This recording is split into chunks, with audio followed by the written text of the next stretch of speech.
স্বামী, বিয়ে করে দায়িত্ব নিয়েছিলে, সেটা কি তোমার বাবা মার কথা শুনে কিছু যাচাই না করে বিদায় করে দেবার জন্য? যদি তাই হয়, তাহলে বিয়ে করার কি দরকার ছিল? একটা কাজ করতে পারতে, বিয়ে না করে বাবার লুঙ্গির তলে লুকিয়ে থাকতে পারতে,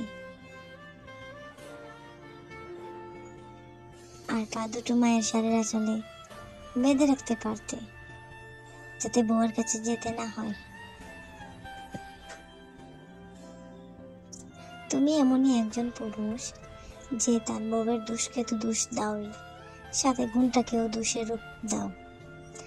যদি তোমার বাবা মা বলে,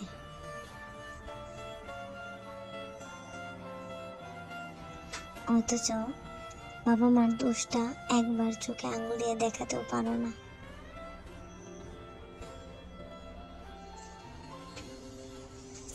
সবসময় এটাই বুঝিয়ে দাও আমাকে যে বাবা মা শুধু মকার খেজুর আর বউ হলো তেঁতুল।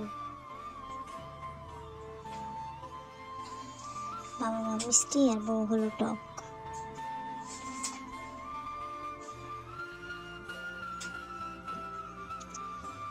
ছি ছি, তোমাদের মতো বাবা মার অন্ধভক্ত ছেলেদের জন্যই মেয়েরা হয় কষ্ট সহ্য করে সংসার করে, না হয় সংসার ত্যাগ করে।